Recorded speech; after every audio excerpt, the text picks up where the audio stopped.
जय गुरुदेव। मंच पर विराजमान अनामी धाम के महाप्रभु बाबा जय गुरुदेव जी महाराज को कोटि कोटि नमन। आप हमारा नमन स्वीकार करें। हम आप सभी लोगों से भी विनम्र कोटि कोटि नमन करते हैं। आप हमारा भी नमन स्वीकार करें। हमारे बीच में शायद की गलती से पधारे एक छोटी जय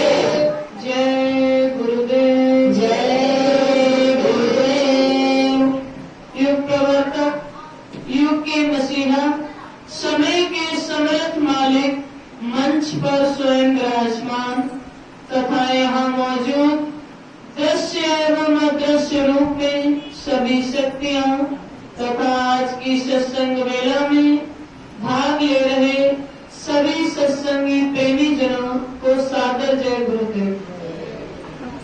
सत्संग तो महापुरुषों की चीज है।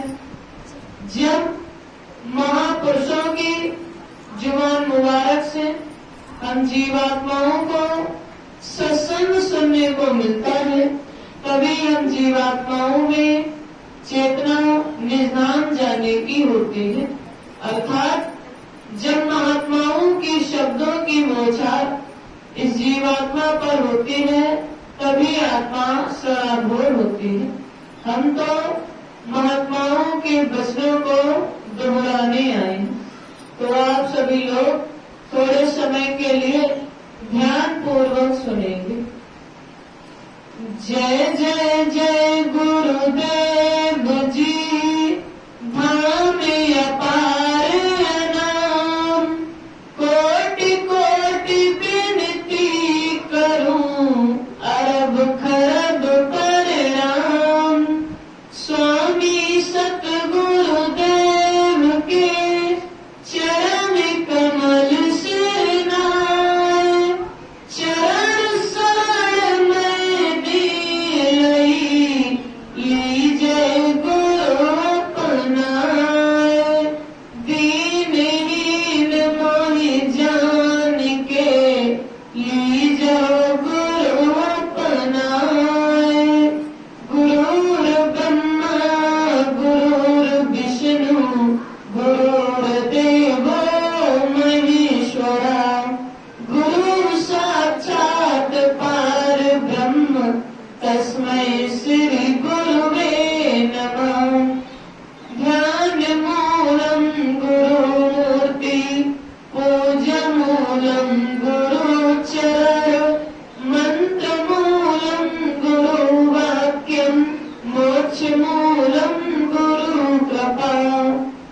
सुन लो महिमा विशेष। जय गुरुदेव। सत्संग जीवन का सार, इसी में आपको जीवन की वास्तविकता का पता चलेगा कि वास्तव में जीवन क्या है। कहा जाता है कि सत्संग ही एकमात्र ऐसी गंगा है जिसमें स्नान करके आप अपने ज्यादा से ज्यादा पाप कर्मों का उतार कर सकते हैं। जो लोगों की मान्यताएं हैं कि गंगा में स्नान करने से पाप धुल जाते हैं, तो ऐसा नहीं है। गंगा किसी के पापों को अपने ऊपर नहीं ले सकती कि मलमल धोए शरीर को, धोए न मन का मैल, और नहाए गंगा घूमती रहे बैल के बैल। गंगा में स्नान करने से किसी के पाप कर्म नहीं धुल जाते। एकमात्र सत्संग ही ऐसी गंगा है जिसमें स्नान करके आप अपने ज्यादा से ज्यादा पाप कर्मों का उतार कर सकते हैं। और कहा जाता है कि जो फल आपको सत्संग में मिलता है वे कहीं नहीं मिलेगा। चाहे कितने भी तीर्थ कराओ, कितने भी व्रत कर लो, कितने भी यज्ञ कर लो, कितनी भी उपासनाएं क्यों न कर लो, लेकिन जो फल आपको सत्संग में मिलता है वह कहीं नहीं मिलेगा। सत्संग में जाने से वैकुंठ की प्राप्ति होती है। सत्संग ही जीवन को पवित्र और निर्मल बनाता है। सत प्रसंग, सत अर्थात जो सत्य हो, और सत्य केवल प्रभु है। संग जिसका साक्षात्कार किया जाए, अर्थात जो प्रभु से साक्षात्कार करा दे, वही सत्संग है। सत्संग कोई नाच गाना बजाना नहीं, ये जीवात्मा का विषय है कि जीवात्मा यहाँ कैसे आई और किस प्रकार यहाँ से मुक्त हो सकती है। तो विचार कीजिए, जब यहाँ पर कुछ भी नहीं था, ये धरती नहीं थी, आकाश नहीं था, सूरज चांद सितारे नहीं थे, तमाम लोग परलोक नहीं थे, ब्रह्मा विष्णु महेश नहीं थे, उस समय सभी जीवात्माएं कहाँ पर थी? किस प्रकार इस काल के बनाए हुए लोक में आकर के फंस गई? तो जब यहाँ पर कुछ भी नहीं था, तो उस समय एक मालिक था, वह अनाम था। अनामी महाप्रभु की जब मौज उठी तो उन्होंने 3 लोक बनाए, अगम लोक, अलग लोक और सत्य लोक। ये तीनों लोक एक रस है, और 3 पुरुषों को स्थापित किया, अगम पुरुष, अलग पुरुष, सत्य पुरुष। इन तीनों लोकों का राज्य इन तीनों पुरुषों को सौंप दिया। सत्य लोक से गमसा, अलग लोक, अगम लोक, अनामी लोक बहुत बड़े हैं, इनका वर्णन कोई नहीं कर सकता। संतों ने इसका राज खोला, तो आगे की रचना का विस्तार सत्य पुरुष ने किया। उन्होंने तमाम लोक परलोक बनाए, अपने 16 पुत्रों को धरती पर उतार दिया कि सत्य पुरुष का अंश कहैया, अयामी 16 निर्गुण भैया, काम एक निरंजन राई, अब गुरु वंश से ज्योति आई। कि आगे की रचना का विस्तार सत्य पुरुष ने किया। उन्होंने अपने 16 पुत्रों को धरती पर उतार दिया। उनके सबसे छोटे पुत्र, जिन्हें काल भगवान के नाम से जाना जाता है, जब वो यहाँ पर आए तो यहाँ आकर हजारों वर्षों तक उन्होंने घोर तपस्या की। इतनी कठिन तपस्या की कि यदि समस्त समुद्र को स्याही बना दिया जाए फिर भी उसका वर्णन नहीं किया जा सकता। तो जब ऐसी कठिन तपस्या की तो उनकी तपस्या से सत्य पुरुष प्रसन्न हुए। प्रसन्न होकर जब दर्शन दिए तो कहने लगे कि मैं तुम्हारी तपस्या से बहुत प्रसन्न हूँ, तुम मुझसे कुछ भी मांग लो, जो भी तुम मुझसे मांगोगे मैं तुम्हें दे दूंगा। तो उस समय काल भगवान ने सत्य पुरुष से सत्यलोक के समान राज्य मांग लिया। जब सत्यलोक के समान राज्य मांग लिया अर्थात जीवात्माओं को मांग लिया। बिना जीवात्माओं के राज्य तो हो ही नहीं सकता। तो सत्पुरुष को जब ये ज्ञात हुआ कि राज्य देने के लिए जीवात्माओं का एक छोटा सा भंडार काल भगवान को देना पड़ेगा, तो वे कहने लगे कि ये तूने क्या किया? इन जीवात्माओं में तो मेरे प्राण बसते हैं और तूने मुझसे इन्हीं को मांग लिया। लेकिन उन्होंने कहा था कि जो भी तुम मुझसे मांगोगे मैं तुम्हें दे दूंगा। तो उसके अनुसार जीवात्माओं का एक छोटा सा भंडार काल भगवान को देना पड़ा।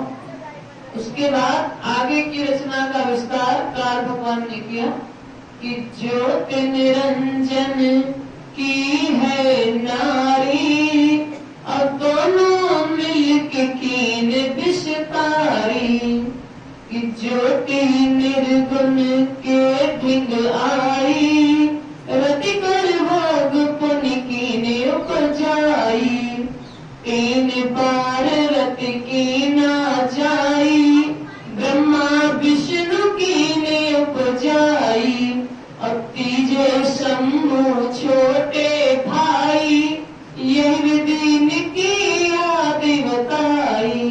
कि आगे की रचना का विस्तार काल भगवान ने किया। उन्होंने आद्या महाशक्ति के साथ 3 बच्चे पैदा किए, ब्रह्मा विष्णु और शिव। इन तीनों लोगों को इनके पिता का वेद नहीं पता, तो इन तीनों लोगों को पैदा किया, तो इन्हें इनका काम सौंप दिया। ब्रह्मा जी से कहा कि आप मसाले से घड़ा बनाओ, विष्णु जी से कहा कि घड़े में जीव की संभाल करो, और शिव जी से कहा कि जब वह घड़ा पुराना हो जाए तो उसे फोड़ दो। उसके बाद जीवात्माओं को यहाँ लाया गया। तो जब जीवात्माएं यहाँ पर लाई गई तो जीवात्माओं को 4 प्रकार के कपड़े पहनाए गए, कारण का, सूक्ष्म का, लिंग का, स्थूल का। ये 4 प्रकार के कपड़े जिनके अंतर्गत मन बुद्धि चित्त अहंकार शब्द रूप रस गंध स्वाद इत्यादि, और स्थूल का कपड़ा इस मानव शरीर को कहा जाता है कि 5 तत्वों से ये मानव शरीर बनाया गया। छिप जल पावक गगन समीरा, अपंच तत्व से रचो शरीरा। अग्नि वायु आकाश पृथ्वी और जल, इन 5 तत्वों से इस मानव शरीर को बनाया। और इसी में जीवात्मा को दोनों आंखों के मध्य भाग में, जहाँ पर माताएं बहनें बिंदी लगाती हैं या पुरुष तिलक लगाते हैं, इस स्थान पर जीवात्मा को बैठा दिया गया। हमारी जीवात्मा दोनों आंखों के मध्य भाग में स्थित है, और इस जीवात्मा के पास भी स्वयं की एक आंख थी जिसे दिव्य नेत्र या तीसरा नेत्र कहा जाता है, और इस जीवात्मा के पास स्वयं का एक कान था जिसके माध्यम से वह आकाशवाणी की तरंगों या आयामों को सुन सकती थी। लेकिन जब जीवात्मा को ये मानव शरीर का खोल पहनाया गया और काल के बनाए हुए श्लोक में भेजा गया, तो यहाँ आने के बाद ये जीवात्माएं कर्म के बंधनों में बंध गई। इस प्रकार बंध गई कि कर्मों की गंदगी उस आंख और कान पर जमा हो गई, कि वो आंख और कान बंद हो गए। अब हमें उस आंख के माध्यम से न तो कुछ दिखाई देता है, न ही उस कान के माध्यम से आकाशवाणी की तरंगे या आयाम सुनाई देती है। कर्मों की गंदगी जमा हो गई, और वो गंदगी इस प्रकार साफ होने वाली नहीं है कि आप उसे कितना भी साबुन या पानी से धुल लें और वो साफ हो जाए। अब जब तक आप सुमिरन ध्यान भजन नहीं करते, तब तक उस तीसरी आंख के माध्यम से न तो कुछ देख सकते हैं, न ही उस कान के माध्यम से ऊपर का कुछ सुन सकते हैं। तो इस प्रकार काल भगवान जीवात्माओं को यहाँ लेकर के आए। जब जीवात्माएं यहाँ पर आई तो उस समय सतयुग का समय था, और सतयुग में ज्यादातर लोग ज्ञानी हुआ करते थे। उनको यह ज्ञान था कि किस माध्यम से वे अपने देश को वापस जा सकते हैं। तो उस समय ज्यादातर जीवात्माएं कठिन तपस्या के माध्यम से हजारों वर्षों तक कठिन तपस्या करनी पड़ी, लेकिन कठिन तपस्या के माध्यम से अपने देश को वापस जाने लगे। जब काल भगवान ने देखा कि जीवात्माएं अपनी इच्छा से यहाँ से बाहर जा रहे, तो उन्होंने सोचा कि यदि इस प्रकार धीरे धीरे सभी जीवात्माएं यहाँ से चली जाएं, तो मेरा राज्य किस प्रकार चलेगा। तो जीवात्माओं को रोकने के लिए, जीवात्माओं को फंसाने के लिए काल भगवान ने क्या किया कि काल भगवान ने माया बना दी। माया ने सबको अपने जाल में जकड़ लिया। माया का ऐसा प्रभाव है कि किसी का मन सुमिरन ध्यान भजन करते समय एकाग्र नहीं रहता, मन भटक जाता है, संसारिक कार्यों में चला जाता है। माया ने सबको अपने जाल में जकड़ लिया। और काल भगवान ने जीवात्माओं को फंसाने के लिए कर्मों का विधान बना दिया, नरक 84 बना दी कि मानव को कर्म करने का अधिकार दे दिया। अर्थात आपको आजादी दी गई कि आप अपनी इच्छा अनुसार कर्म कर सकते हैं, किसी प्रकार का कोई बंधन नहीं, कोई रोक टोक नहीं। लेकिन अंत में इन कर्मों का हिसाब देना पड़ेगा, क्योंकि काल ने स्पष्ट तौर से कहा कि काल रूप में तिन्हीं कर भ्राता, अशुभ अशुभ कर्म फलदाता। कि जिस प्रकार के आपके कर्म होंगे उसी प्रकार का फल मैं आपको दूंगा।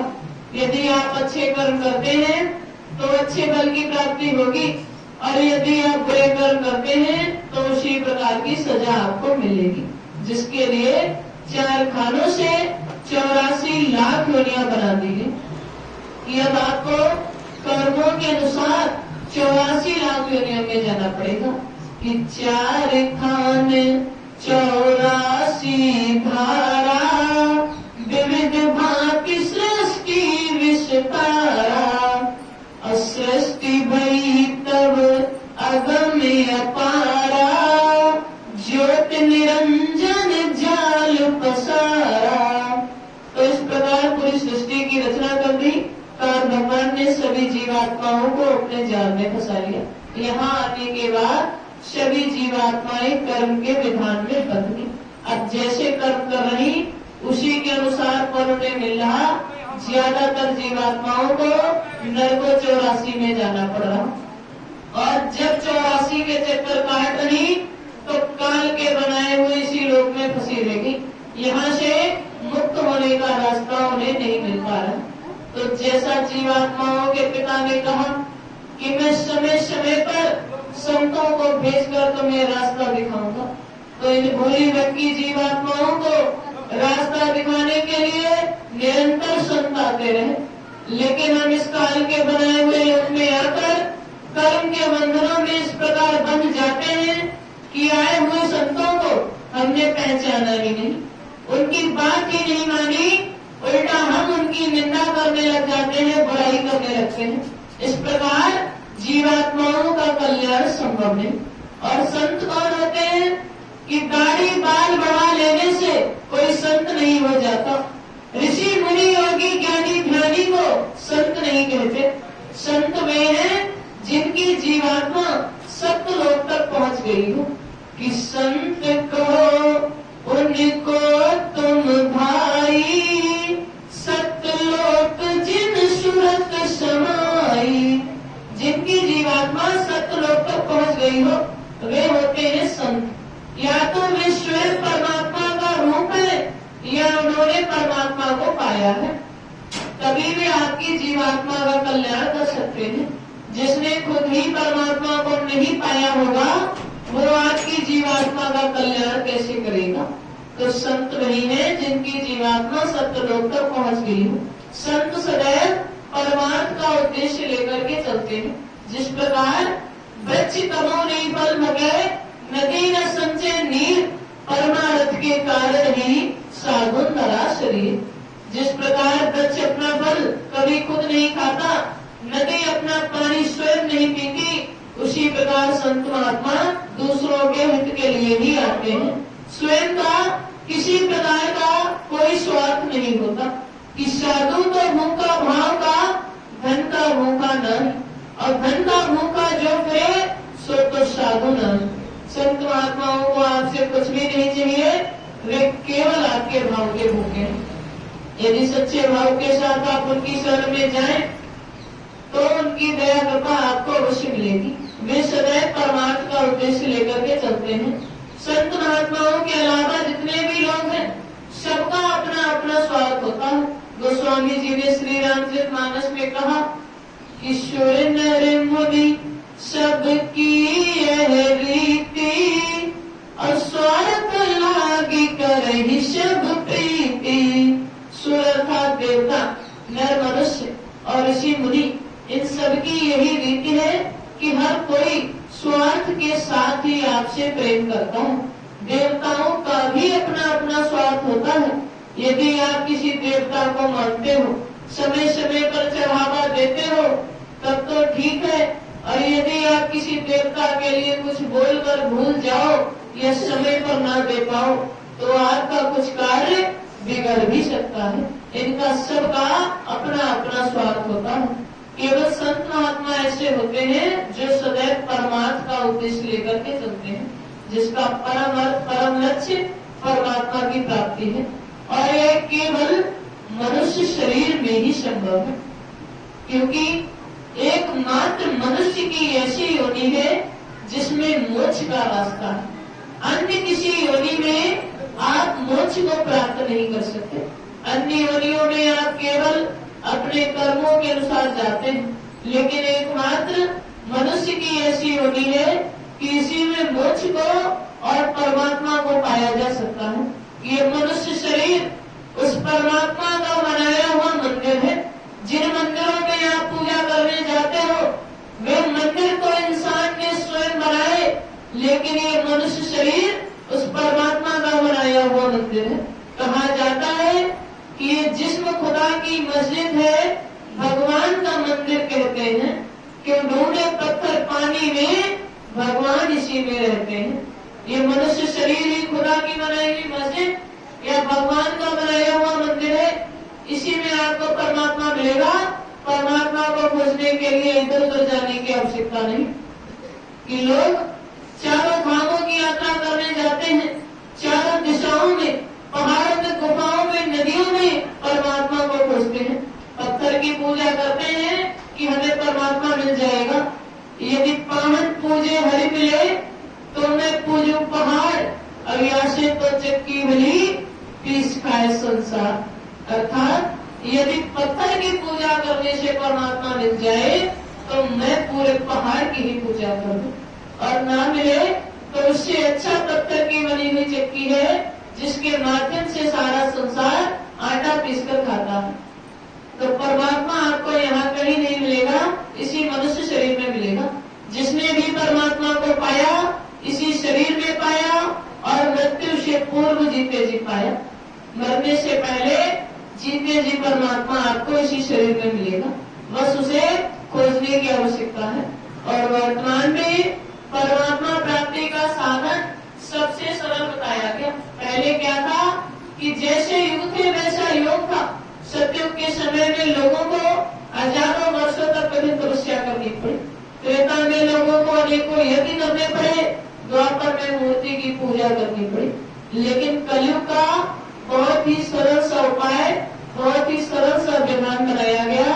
गोस्वामी जी ने कहा कि कलयुग समृहियान युग जो न कर विश्वास, कि कलयुग के समान कोई दूसरा युग नहीं। इतना अच्छा बताया गया कि वैसे तो इसमें पाप बहुत बढ़ गया, लेकिन परमात्मा प्राप्ति का साधन सबसे सरल बताया गया, जो पहले किसी युग में नहीं हुआ। जिसके विषय में गोस्वामी जी ने श्री रामचरितमानस के उत्तरकांड में स्पष्ट शब्दों में वर्णित किया कि कलियुग केवल नाम आधारा, और सुमिर सुमिरी नर उतर ही पारा। कि कलियुग में केवल नाम को ही आधार बना दिया गया। नाम मात्र के सुमिरन से ही आपकी जीवात्मा का कल्याण हो जाएगा, और कुछ भी करने की आवश्यकता नहीं। कि कलियुग जोग न यज्ञ न ज्ञान, और एक आधार नाम गुण गाना। कलयुग में किसी प्रकार का जब तक पूजा हवन कुछ भी काम नहीं आएगा, एकमात्र आधार नाम का सुमिरन। कि जो नाम आपको मिले बस उसी नाम का सुमिरन करते रहना है। नाम के सुमिरन से ही आपकी जीवात्मा का कल्याण हो जाएगा। और वो कौन सा नाम है, तो उसके विषय में भी वर्णित किया कि नाम रहते संतन आधीना और संत बिना कोई नाम न चीना। संतों के आधार से जो नाम मिलेगा उसी नाम से आपकी जीवात्मा का कल्याण होगा। अब अनेकों संत आए, समय समय पर अपने अपने नाम दिए, वो कौन सा नाम है जिससे आपकी जीवात्मा का कल्याण होगा। तो सबसे पहले संत आए थे कबीरदास, जिन्होंने साहब नाम जगाया। उस समय के लोगों से कहा कि आप इस साहब नाम को लीजिए, इसी नाम से आपकी जीवात्मा का कल्याण होगा। तो उस समय के लोग कहने लगे कि हमने प्रभु का नाम श्री राम सुना, श्री कृष्ण सुना, लेकिन ये कैसा विचित्र नाम है, इस नाम को लेने से हमारी जीवात्मा का कल्याण कैसे होगा। तो कबीरदास जी कहने लगे कि मैंने इस नाम को जगाया है और इस नाम में बहुत शक्ति है। यदि विश्वास न हो तो पहले नाम को आजमा लो, यदि ये नाम तुम्हारी आजमाइश पर खरा उतरे तभी इस नाम को लेना। देखो संत महात्माओं की महिमा कि अगर बच्चा पढ़ने जाए तो पहले पाठ्यक्रम पूरा करता है, बाद में परीक्षा देता है। और संत महात्मा कह रहे कि परीक्षा पहले ले लो, नाम को बाद में अपनाना। तो उस समय के लोगों ने पहले उस नाम को आजमाया, उसके बाद उस नाम को अपनाया और उस समय के लोगों का कल्याण उसी नाम से हो। उसके बाद समय समय पर अनेकों संत आए, अपने अपने नाम दिए। मीराबाई के गुरु रैदास जी ने मीराबाई को गिरधर गोपाल का नाम दिया। जब मीराबाई को अपने गुरु से गिरधर गोपाल का नाम मिला तो मीराबाई गिरधर गोपाल की खोज में इस प्रकार लग गई कि वो महलों की रहने वाली रानी थी। उन्होंने राजपाट त्याग दिया, सब कुछ छोड़कर अपने गुरु की बात मानकर जंगलों में भटक रही। तो उस समय के लोग कहने लगे कि ये महलों की रहने वाली रानी, जिसको तो सभी सुख थे और सब कुछ छोड़कर अपने गुरु की बात मानकर ये जंगलों में भटक रही, ये पागल हो गई है। उस समय के लोग मीराबाई को पागल बताने लगे।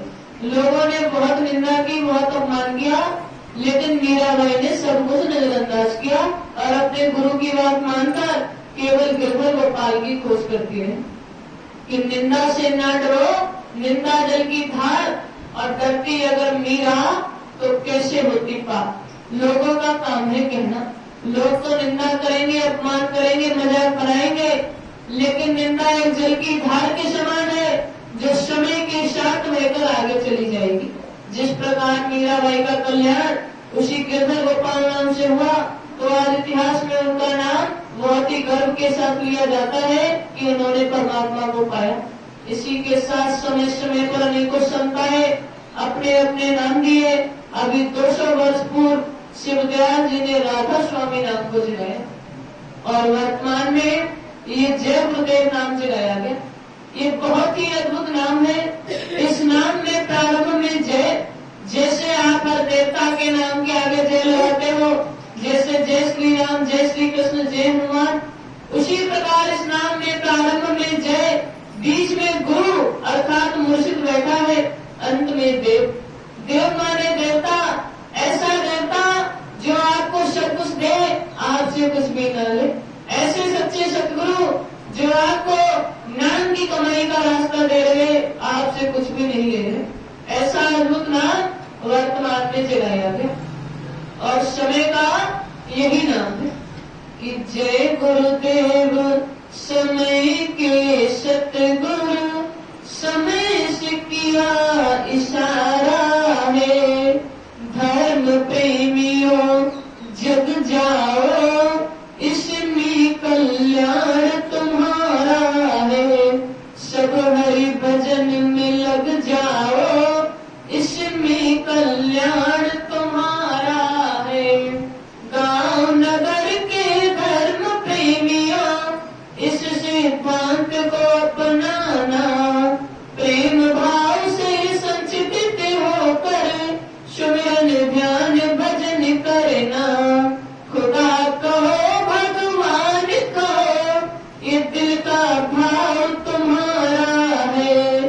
जय गुरुदेव समय के सतगुरु समय से किया इशारा है।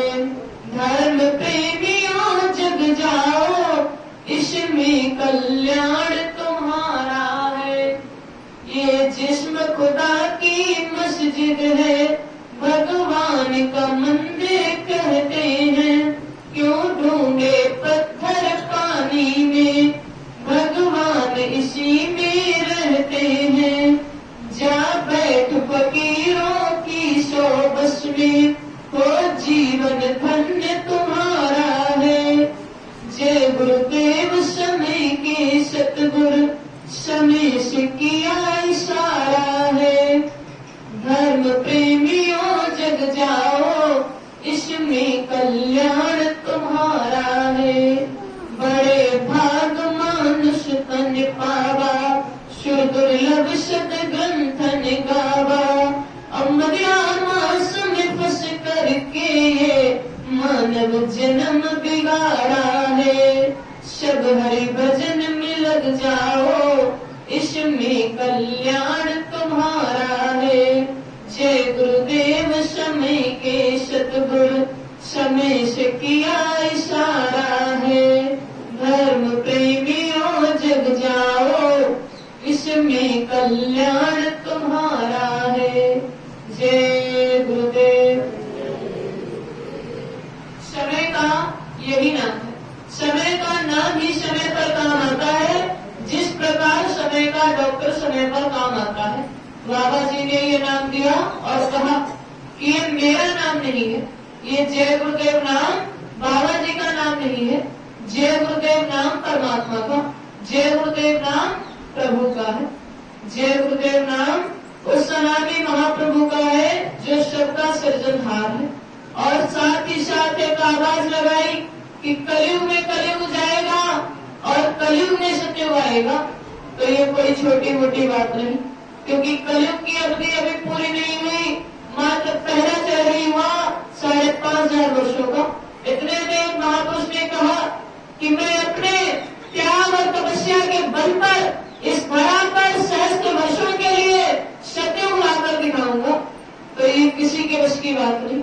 जिस प्रकार हमें पता है कि अभी शाम का समय है, थोड़ी देर बाद रात होगी, लेकिन इतने में कोई आकर कहने लगे कि रात होने से पहले मैं सुबह करके दिखा दूं, तो ये किसी के बस की बात नहीं। ये काम नहीं इंसान का, ये काम है प्रभु का। उसी प्रकार कहा कि कलयुग के चलते ही मैं बीच में सहस्त्र वर्षों के लिए सतयुग ला करके दिखाऊंगा। तो इतनी बड़ी बात इतने बड़े जन समुदाय के समक्ष कोई साधारण सा व्यक्ति तो नहीं कह सकता। और कहा कि मैं सभी जीवात्माओं को उनके घर पहुंचाकर ही जाऊंगा, भले इसके लिए मुझे 400 वर्षों तक क्यों ना इस संसार में रहना पड़े। कि हम आए बड़ी देश से जहां तुम्हारे धाम और तुमको घर पहुंचाना एक हमारो काम। कि मैं अजर अमर देश से आया हूं, जहां की सभी जीवात्माएं सभी रूहें जहां की रहने वाली। मैंने 45 करोड़ लोगों को नाम दिया और जब तक मेरा जगाया हुआ एक भी जीव यहाँ पर मौजूद रहेगा, मैं बराबर मौजूद रहूंगा। जब मेरे जगाए हुए सभी जीव चले जाएंगे तो मैं पीछे से जाऊंगा, बीच में छोड़कर जाने वालों में से नहीं। कहा कि बच्चा शंका मत करना, मैं राम कृष्ण की तरह बीच के लोक से नहीं आया जो बीच में छोड़कर चला जाऊंगा। न तो मैं ब्रह्मा के ब्रह्म लोक से आया, न विष्णु के विष्णु लोक से, न शिव के शिव लोक से, न राम के साकेत लोक से, न कृष्ण के गोलोक से, न देवी देवताओं के देवलोक से, न इंद्र के इंद्र लोक से। मैं अजर अमर देश से आया हूं, जहां की सभी जीवात्माएं सभी रूहें जहां की रहने वाली हैं। तो वर्तमान में बाबा जी लीला खेल रहे, उनके द्वारा खेली हुई इस लीला का अनुमान आप और हम नहीं लगा सकते। उन्होंने कहा था कि बच्चा यदि मैं तुम्हारे बीच में भी मौजूद होगा तब भी तुम मुझे नहीं पहचान पाओगे। मैं क्या करने वाला हूं ये तो मेरा रंग का भी नहीं जानता। तो आप किस प्रकार अनुमान लगा सकते हैं? जिस प्रकार पांडवों को वनवास के बाद 1 वर्ष का अज्ञातवास मिला, तो अज्ञातवास में क्या होता है? किसी ऐसे स्थान पर जाकर रहो तुम्हें कोई भी न पहचान पाए। तो जब पांडवों को वनवास के बाद 1 वर्ष का अज्ञातवास मिला, तो समस्त भारतवर्ष में उन्हें कोई ऐसा स्थान नहीं मिला जहां पर वे छिपकर रह सके, उन्हें कोई भी न देख पाए न पहचान पाए। तो उन्होंने क्या किया? अपना अपना वेश बदल लिया, अपनी अपनी वेशभूषा बदल ली। वेशभूषा बदलकर वही सबके बीच में रहे 1 वर्ष तक, लेकिन 1 वर्ष तक कोई भी नहीं पहचान पाया कि ये पांडव है। उसी प्रकार वर्तमान में बाबा जी यदि आपके और हमारे बीच में भी मौजूद होंगे, तब भी हम और आप उन्हें नहीं पहचान सकते। उनके द्वारा खेली हुई इस लीला का अनुमान नहीं लगा सकते, कुछ नहीं कर सकते, केवल समय का इंतजार कर सकते हैं। बाबा जी ने कहा कि मैं परिवर्तन करने आया हूँ, परिवर्तन करके ही जाऊंगा। मेरे इस काम को ना तो कोई और कर सकता है, ना ही रोक सकता है। मैं समय का इंतजार कर रहा कि जब शराब जैसे घातक नशे को कोई नहीं बंद करा पाएगा, जीवों पर होने वाली हिंसा को जब कोई नहीं रोक पाएगा, तब जाकर के मैं अपना ब्रह्मास्त्र उठाऊंगा। मैं परिवर्तन करने आया हूँ, परिवर्तन करके ही जाऊंगा। जिस प्रकार जब सीता का स्वयंवर रचा गया, तो महाराज जनक ने बहुत कठिन कर किया कि जो कोई शिव धनुष को तोड़ेगा उसी के साथ सीता का विवाह होगा। तो जब स्वयंवर का आयोजन हुआ, तो उस स्वयंवर में भाग लेने के लिए दूर दूर से राजा महाराजा आए। सभी ने अपना अपना बल प्रयोग किया, लेकिन कोई भी उस शिव धनुष को हिलाकर नहीं पाया। उसी स्वयंवर में गुरु विश्वामित्र भगवान राम के साथ वहां पहुंचे। तो जब कोई भी उस शिव धनुष को हिलाकर नहीं पाया, जब सब थक हार कर बैठ गए, तो महाराज जनक को ये चिंता होने लगी कि कैसा कर्म मैंने किया कि वीर विहीन धरा हम जानी, कि अब पृथ्वी वीरों से खाली हो गई, कोई नहीं बचा जो इस शिव धनुष को हिला सके। तो जब महाराज जनक अपनी चिंता में बैठे, सभी ने हार मान ली। तो उसी सभा में गुरु विश्वामित्र खड़े हुए, तो उनको देखकर वहां पर बैठे सभी राजा महाराजा हंसने लगे, कहने लगे कि अब ये भी स्वयंवर में भाग लेंगे। लेकिन उन्होंने आगे जाकर क्या कहा कि विश्वामित्र समय शुभ जानी, तब बोले अति स्नेह मई बानी, उठो राम मंजो भव चापा, मिटहु तात जनक परितापा। उठो राम, इस शिव धनुष को तोड़ो और जनक की समस्या का समाधान करो। तो राम भी शंका में पड़ गए कि जब उस शिव धनुष को कोई हिलाकर नहीं पाया, तो मेरे गुरु ने मुझे आदेश दे दिए, और जब गुरु का आदेश था तो जाना था। तो उन्होंने क्या कहा कि काम आपका होगा, नाम मेरा होगा। कि गुरु ही प्रणाम मन ही मन कीना, तब राघव उठाए धनु लीना। मन ही मन गुरु को प्रणाम किया, तब जाकर के उस शिव धनुष को उठा लिया। जब गुरु को मन ही मन प्रणाम किया, तो उस समय विश्वामित्र ने भी समय का इंतजार किया कि जब सब राजा महाराजा थका कर बैठ गए, तब जाकर उन्होंने राम को आदेश दिया। उसी प्रकार बाबा जी ने कहा कि मैं भी समय का इंतजार कर रहा कि जब शराब जैसे घातक नशे को कोई नहीं बंद करा पाएगा, जीवों पर होने वाली हिंसा को जब कोई नहीं रोक पाएगा। आजकल मनुष्य इतना गिर गया कि अपना पेट भरने के लिए जीवों का भक्षण करने लगा। किसी भी धर्म ग्रंथ में 4 वेद 6 शास्त्र 18 पुराण 19 उपनिषद, सभी धर्म पुस्तकें गीता रामायण बाइबल कुरान गुरु ग्रंथ साहब, किसी में ये नहीं कहा गया कि आप जीवों का भक्षण करें। सभी धर्म ग्रंथों का एक ही कहना कि जीवों पर रहम करें। महात्माओं ने कहा कि तिलवर मच्छी खाए कर कोटि गऊ दे दान, काशी करवट ले मरे निश्चय नंद निदान। यदि आपने जरा सा भी मांस का सेवन किया है, यदि चखा भी है, तो चाहे करोड़ों गाय दान कर लेना, आपको कोई नहीं बचा पाएगा। कि लाख करो पूजा चाहे, तीर्थ करो 1000, और जीवों पर यदि दया नहीं तो सब कुछ बेकार। यदि जीवों पर रहम नहीं तो सब व्यर्थ है, उसका कोई लाभ कोई पुण्य आपको नहीं मिलेगा। तो बाबा जी ने कहा कि जब जीवों पर होने वाली हिंसा को कोई नहीं रोक पाएगा, शराब जैसे घातक नशे को जब कोई नहीं बंद करा पाएगा, तब जाकर के मैं अपना ब्रह्मास्त्र उठाऊंगा। मैं परिवर्तन करने आया हूँ, परिवर्तन करके ही जाऊंगा। तो बाबा जी के द्वारा कही हुई एक भी बात इधर से उधर होने वाली नहीं है। संत वचन पलटे नहीं, पलट जाए ब्रह्मांड। और भगवान राम ने भी कहा कि मोर वचन चाहे पर जाए फीका, और संत वचन पत्थर की है लीका। कि मेरे द्वारा के हुए शब्द एक बार के लिए इधर से उधर हो सकते हैं, लेकिन संत महात्मा जो कह देते हैं वह पत्थर की लकीर बन जाता है, इधर से उधर होने वाला नहीं है। तो बाबा जी के द्वारा कही हुई एक भी बात इधर से उधर होने वाली नहीं है, समय पर सब कुछ होगा। कि स्वामी जी की बाणी है, कलयुग में सतयुग आएगा, जग में जय गुरुदेव का झंडा लहर लहर लहराएगा। स्वामी जी की बाणी है, कलयुग में सतयुग आएगा, जग में जय गुरुदेव का झंडा लहर लहर लहराएगा।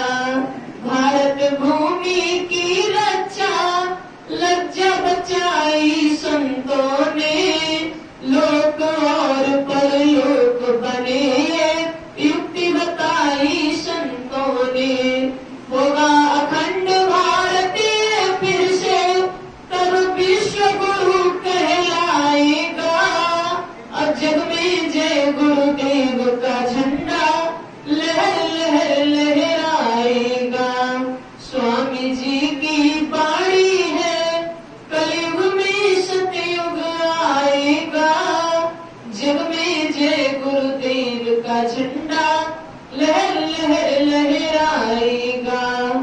आजाद भगत नेता सुभाष की कुर्बानी आज रुलाती है, माँ बहनों की लाज लुट रही, क्या तुम्हें शर्म नहीं आती है। गांधी जी के अधूरे सपने पूर्ण यही कराएंगे, जग में जय गुरुदेव का झंडा लहर लहर लहराएंगे। स्वामी जी की बाणी है, कलयुग में सतयुग आएगा, जग में जय गुरुदेव का झंडा लहर लहर लहराएगा। वेद शास्त्र की लगी दुकानें, धर्म बिक रहा पैसों में, खून पसीने की ये कमाई जाती भोग विलासों में।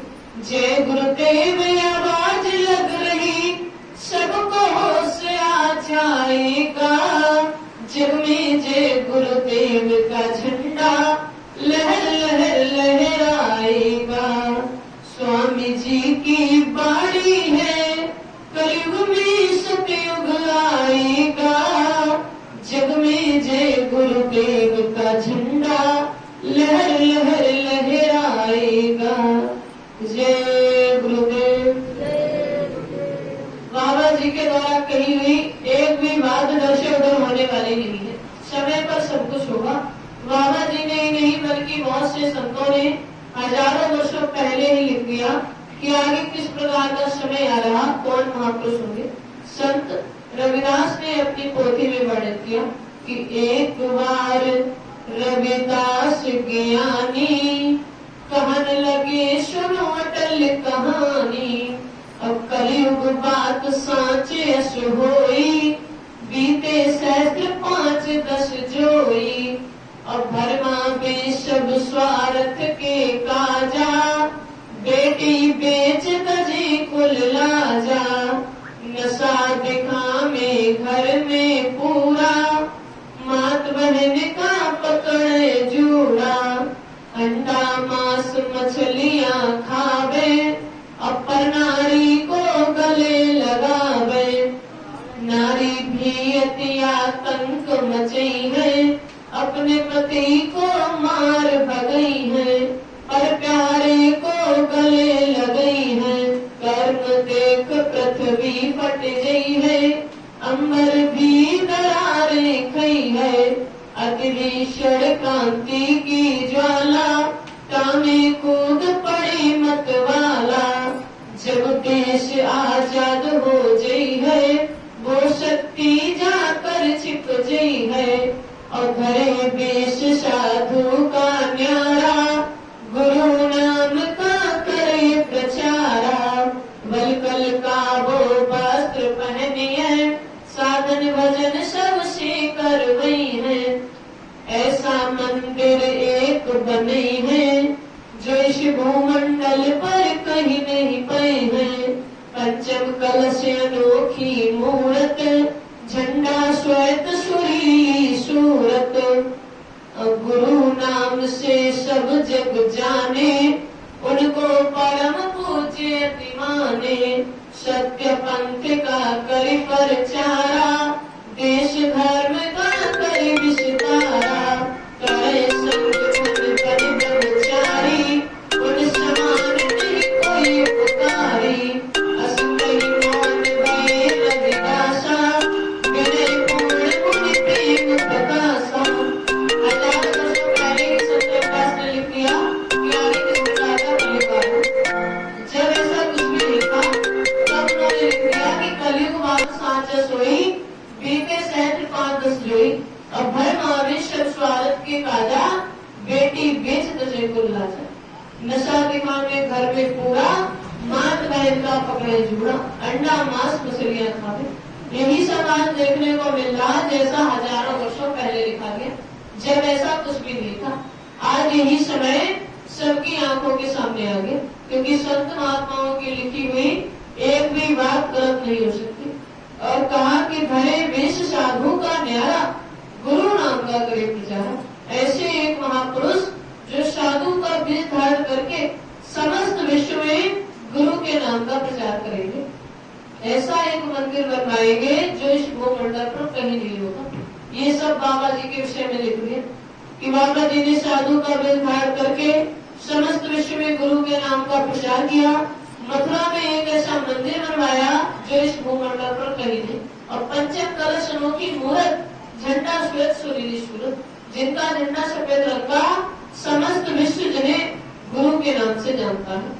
ये सब कुछ बाबा जी के विषय में स्पष्ट तौर से पहले ही लिख दिया। और कहा कि भारत में अवतारी होगा, ज्योत विस्मयकारी होगा। ज्ञानी और विज्ञानी होगा, बोधमुत सेनानी होगा। अब जीते जी कई बार मरेगा, छद्म वेश में जो बिछड़ेगा।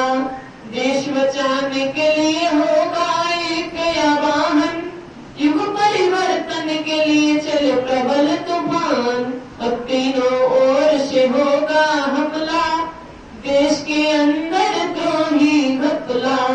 सभी तरफ को बुराम मचेगा, कैसे हिंदुस्तान बचेगा। नेता मंत्री और अधिकारी, जान बचाना होगा भारी।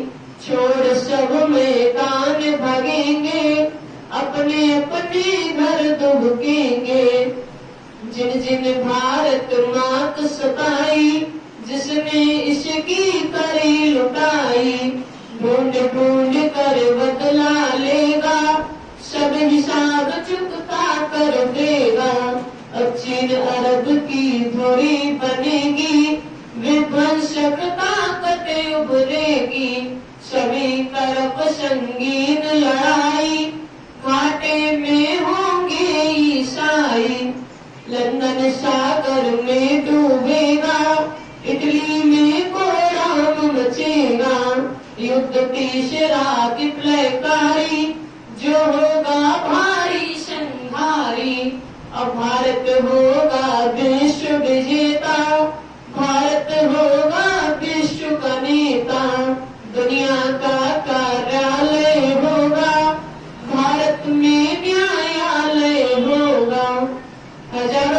पहले ही लिख दिया कि भारत में अवतारी होगा और जीते जी कई बार मरेगा, ये भी स्पष्ट तौर से पहले ही लिख दिया। फिर भी आप शंका में, और बाबा जी ने भी सब कुछ पहले ही खोलकर बता दिया कि आगे किस प्रकार की लीला होने वाली है।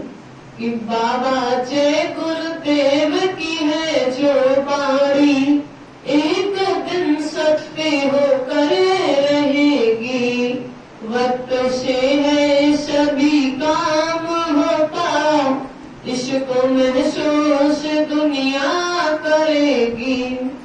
हमको संदेश सतगुरु ने देकर नाम का दान सबको दिया है। गर मालिक पे विश्वास होता, क्या भजन तुमने मन से किया है। संत सतगुरु की बाणी भुलाकर अपने मन में है संशय बनाया। भक्त प्रहलाद का नाम लेकर ये दुनिया तुम्हें क्या कहेगी। बाबा जय गुरुदेव की है जो बाणी, एक दिन सत्य होकर रहेगी। वक्त से है सभी काम होता, इसको महसूस दुनिया करेगी।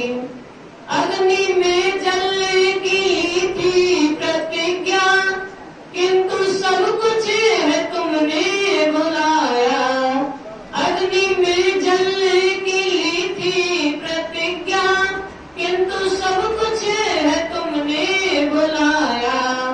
स्वामी जी ने गियर जो फंसाया, वह किसी की समझ में न आया। और स्वार्थ में तुम हुए ऐसे पागल, दोष अपने गुरु को लगाया। कि जब बाबा जी ने खोलकर सब कुछ पहले ही बता दिया कि बच्चा मैं ऐसा गेर बसाऊंगा तुम चाहकर भी उसे निकाल नहीं पाओगे।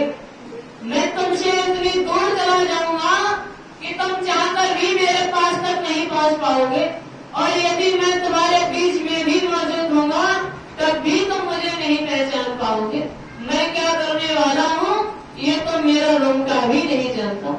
जब सब कुछ खोलकर पहले ही बता दिया, फिर भी आप शंका में हैं, अपने ही गुरु को दोष दे रहे हैं। कि स्वामी जी ने गियर जो फंसाया, वह किसी की समझ में न आया। अस्वार्थ में तुम हुए ऐसे पागल, दोष अपने गुरु को लगाया। भेद जिस दिन तुम्हारा खुलेगा, जिंदगी सोचो ये कैसी कटेगी। बाबा जय गुरुदेव की है जो बाणी, एक दिन सत्य होकर रहेगी।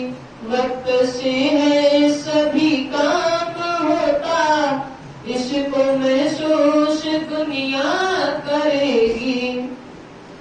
सतयुग के आने के पहले के हालात स्वामी जी ने खुलकर बताए। टाट पहने शपथ ले तपस्वी, कल ये दुनिया तुम्हीं पर हंसेगी। आज जो भी समय सामने है, इसका संकेत पहले दिया है। लोभ माया में खुद को फंसा कर तुमने नुकसान अपना किया है। खेल मालिक ने जो है रचाया, वह समझ में तुम्हारी न आया। है मुसीबतें का संकेत आगे, खौफ से सारी दुनिया डरेगी। बाबा जय गुरुदेव की है जो बाणी, एक दिन सत्य होकर रहेगी। वक्त से है सभी काम होता, इसको महसूस दुनिया करेगी। जय गुरुदेव। बाबा जी के द्वारा कही हुई एक भी बात दस्योदर होने वाली नहीं है। सभी संत महात्माओं ने आगे के समय के विषय में बता दिया। संत सूरदास भी कहकर गए कि रेमन धीरज क्यों न धरे, उत्तर दक्षिण पूर्व पश्चिम 24 काल फिरे, रेमन धीरज क्यों न धरे। अकाल मृत्यु जग माही व्यापे, प्रजा बहुत मरे, और सूरदास हर की ये लीला तारे नहीं करे, रेमन धीरज क्यों न धरे। सभी संत महात्माओं ने बता दिया कि आगे कितना खराब समय आ रहा। संत कबीरदास भी कहकर गए कि हंसा घबराइए मत, हम फिर आवेंगे 4 वर्ण 36 जाति में, हम घर घर अलग जगावेंगे। हंसा घबराइए मत, हम फिर आवेंगे। काशी धाम मुक्ति का नाता ता हम यज्ञ करावेंगे, और गुरु नाम का डंका लेकर हम शब्द का ढोल बजावेंगे। हंसा घबराइए मत, हम फिर आवेंगे। कबीरदास ने भी कहा कि ये जीवात्माओं, मैं फिर से आऊंगा और दुगनी पावर के साथ, कि काशी धाम मुक्ति का नाका ता हम यज्ञ करावेंगे। बाबा जी ने सत्य बुलाने के लिए 3 यज्ञ किए थे, जिनमें से पहला यज्ञ अयोध्या में सरयू नदी के तट पर किया, जहाँ इतनी बड़ी लीला की कि उस सरयू नदी में इतना पानी था कि 20 फीट का बांस भी उसमें डूब जाता था। और जब बाबा जी ने अपना पहला यज्ञ वहां पर किया, तो कुंवारी कन्याओं को कलश लेकर उस नदी से गुजार दिया, जिस नदी में इतना पानी जिसमें 20 फीट का बांस भी डूब जाता हो। ऐसी लीला की। ऐसी लीला द्वापर में श्री कृष्ण ने की थी कि जब गोपियां ऋषि दुर्वासा को भोजन कराने जा रही थी, तो उस समय रास्ते में यमुना नदी पड़ी थी, जिसमें अत्यंत पानी था, और श्री कृष्ण के कहने पर नदी ने रास्ता दिया, गोपियां नदी को पार कर सकी। उसी प्रकार की लीला बाबा जी ने की कि जिस नदी में इतना पानी जिसमें 20 फीट का बांस भी डूब जाता हो, उस नदी से कुंवारी कन्याओं को कलश लेकर गुजार दिया। और उन्होंने अपना दूसरा सत्युग आगमन साकेत महायज्ञ अहमदाबाद में साबरमती आश्रम के पास किया, जहाँ देश की समृद्धि और खुशहाली के विषय में कहा। और अपना तीसरा यज्ञ वाराणसी काशी में, जो विश्वनाथ बम भोले की नगरी कहा जाता है, और जैसा कबीरदास कहकर गए कि काशी धाम मुक्ति का नाका ता हम यज्ञ करावेंगे, हंसा घबराइए मत, हम फिर आवेंगे। तो बाबा जी ने अपना तीसरा यज्ञ वाराणसी काशी में ही किया था। ये 3 यज्ञ करके गए, फिर समय को रोक दिया और बीच में ये लीला खेल दी, और कहा कि जब मैं अपना चौथा यज्ञ रचाऊंगा तभी इस धरा पर सत्य आएगा, और उस यज्ञ को करने से 10 महीने पहले मैं आह्वान कर दूंगा कि मैं अपना चौथा यज्ञ करने जा रहा हूँ, और उसमें केवल 10 करोड़ लोग ही शामिल हो पाएंगे। वह यज्ञ मैं एक ऐसे स्थान पर करूंगा जहाँ कुछ नहीं होगा, बियाबान जंगल होगा, एक छोटी सी नदी का किनारा होगा, और वह स्थान तीर्थ स्थल से परे होगा। ऐसे स्थान पर मैं अपना चौथा यज्ञ रचाऊंगा, और उसी में मैं सत्युग आने की तारीख बता दूंगा कि किस दिन इस धरा पर सत्युग आएगा। तो बाबा जी के द्वारा कही हुई एक भी बात दस्योदर होने वाली नहीं है। समय पर सब कुछ होगा, आप बस समय का इंतजार करें। समय से पहले किसी को कुछ नहीं मिलता। समय का इंतजार श्री राम ने किया, समय का इंतजार श्री कृष्ण ने किया, आप भी समय का इंतजार करें कि जरा धीरे धरो दुनिया वालों, कुछ गजब सा होने वाला है, जिसे आस्त समझ बैठे हो तुम, वो सूरज चमकने वाला है। ये थोड़ा धैर्य रखो, जिस सूरज को अस्त समझ रहे हो वही एक दिन चमकेगा, और उसकी चमक से ये सारा संसार प्रकाशित हो जाएगा।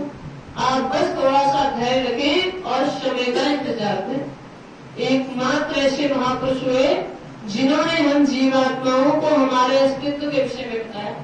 तो जब इन जीवात्माओं को इनके बारे में पता चला, तो ये जीवात्माएं भी पूछ रही कि वो महापुरुष जो मुझे मेरे विषय में बता रहे वो कौन है, कहां से आए। तो ये जीवात्मा किस प्रकार पूछती है कि अब सूरत पूछे स्वामी से, भेद कहो तुम अपना मुंह से। अब सूरत अर्थात जीवात्मा, इसी को महात्माओं ने सूरत कहा, इसी को महात्माओं ने राम कहा कि एक राम दशरथ का बेटा, एक राम घट घट में लेटा, एक राम का सकल पसारा, एक राम है सबसे न्यारा। अर्थात एक तो वो राम है जो अयोध्यावासी सीतापति जिन्होंने रावण मारा था, और एक राम घट घट में लेटा अर्थात जीवात्मा, इसे भी महात्माओं ने राम कहा जो घट घट में मौजूद है। और एक राम का सकल पसारा अर्थात कार भगवान, उन्हें भी महात्माओं ने राम की संज्ञा दी जिनका ये सारा पसारा है। और एक राम है सबसे न्यारा, अर्थात उस परम पिता परमात्मा को भी राम कहा गया जो सबसे अलग है। तो ये जीवात्मा पूछ रही कि हे स्वामी, आप अपना सारा वेद, सारा रहस्य मुझे विधि विधान से बता दीजिए कि वास तुम्हारा कौन लोक में, यहाँ आए तुम कौन मौज में। कि हे स्वामी, आप कहाँ के रहने वाले और यहाँ आप किस कार्य से, किस उद्देश्य से आप इस काल के बनाए हुए लोक में आए। कि देश तुम्हारा कितनी दूर, खोजे सूरति न पावे मूर। कि हे स्वामी, आपका देश यहाँ से कितनी दूर, मैं चाहकर भी कितने भी व्रत कर लूं, कितने भी यज्ञ कर लूं, कितनी भी तपस्याएं क्यों ना कर लूं, मैं चाहकर भी आपके विषय में कुछ पता नहीं कर सकी। आप ही बताइए कि आप कौन है, कहां से आए हैं। आगे कहती है कि मैं बिछुड़ी तुमसे कहो कैसे, देश पराए आई जैसे। इन्हें स्वामी, मैं आपसे किस प्रकार बिछड़ गई और आकर के इस पराए देश में रहने लगी। कि मन तन संग पड़ी मैं कैसे, और दुख पाए बहुत तक मैं जब से। कि क्यों मैं मन और तन के साथ बांध दी गई, अर्थात एक शरीर दे दिया गया, एक मन के साथ मुझे बांध दिया गया, और काल के बनाए हुए इस लोक में मुझे भेज दिया गया। यहाँ आने के बाद अनेकों दुख कष्ट पीड़ाएं मुझे यहाँ पर सहनी पड़ी। तो ये सब क्यों हुआ कि मेरा हाल भिन्न कर गाओ, देश अपना मोहि लखाओ। कि हे स्वामी, मेरा हाल मुझे विधि विधान से बता दीजिए, और अपने देश के बारे में कि आप कौन है, कहां से आए हैं, अपने विषय में भी मुझे सब विस्तार से बता दीजिए। आगे कहती है कि क्यों भूली मैं देश तुम्हारा, आए पड़ी परदेश निहारा। कि हे स्वामी, मैं आपके देश को क्यों भूल गई और आकर के इस पराये देश में रहने लगी। मैंने यहाँ जो कुछ देखा उसी को अपना मान लिया।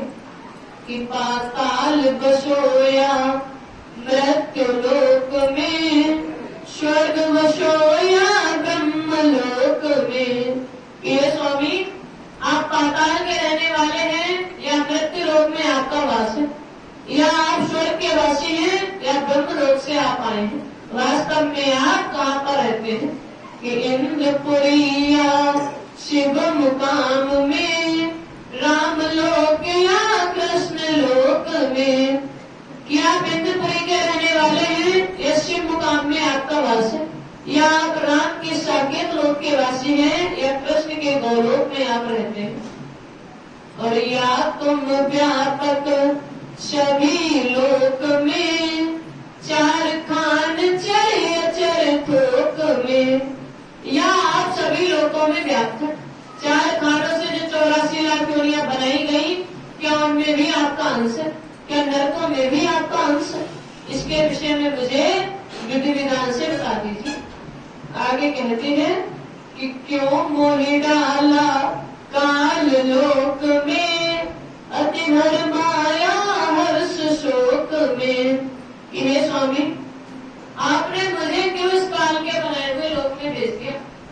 यहाँ आने के बाद अनेकों दुख कष्ट पीड़ाएं मुझे यहाँ पर सहनी पड़ रही, तो मुझे क्यों इस काल के बनाए हुए लोक में भेजा है? और अब क्यों आए मोहि चितावन, रूप धरा तुम अति मन भावन। कि हे स्वामी, जब आपने मुझे काल के बनाए हुए लोक में भेज दिया तो अब आप क्यों आए हैं? और जो रूप आपने धारण किया वह अत्यंत ही मनमोहक, मन को मोह लेने वाला आकर्षक रूप है आपका। ऐसा मनोहारी रूप धारण करके अब आप क्यों आए हैं? कि मैं दासी तुम चरण निहारे, भेद देव तुम अपने सारे। कि मैं आपके चरणों की दासी हूँ, आपके चरण कमलों की वंदना करती हूँ। आप अपना सारा वेद, सारा रहस्य मुझे विधि विधान से बता दीजिए। तो जब इस प्रकार जीवात्मा पूछती है तो स्वामी जी जीवात्मा द्वारा पूछे गए इन प्रश्नों का उत्तर देते हैं कि तब हस शब्द स्वामी बोले, सुनो सुरत तुम मैं कहूँ खोले। तब हंसकर मुस्कुराकर स्वामी जी कहते हैं कि सुनो जीवात्मा, मैं तुम्हें सब कुछ खोलकर बताता हूँ कि जो तू पूछे भेद हमारा, कहूँ सभी अब कर विस्तारा। जो तुम मुझसे मेरा रहस्य जानना चाहती हो तो मैं तुम्हें सब कुछ विस्तार से बताता हूँ कि मैं हूँ अगम अनाम अमाया, रहूं मौज में अगर समाया। कि मैं अगम हूँ, अनाम हूँ, अपरंपार हूँ और सदैव अपनी मौज में रहता हूँ। कि मेरा भेद न कोई पावे, मैं ही कहूँ तो कहने में आवे। कि मेरा भेद, मेरा रहस्य कोई नहीं जान सकता जब तक कि मैं खुद ना बता दूं। जब मैं खुद बताऊंगा तभी जान पाओगे कि मैं कौन हूँ, कहाँ से आया हूँ। आगे स्वामी जी कहते हैं कि प्रथम अगम रूप में धारा, और दूसरे अलग पुरुष हो न्यारा। कि प्रथम अगम पुरुष का रूप मैंने धारण किया।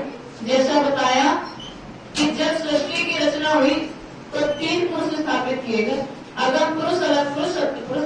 तो स्वामी जी कहते हैं कि पहला जो अगम पुरुष का रूप है वो मैंने ही धारण किया, और दूसरा अलग पुरुष वो भी मैं ही था, और तीसरे सत्य पुरुष में भैया, सतलोक में ही रच लिया।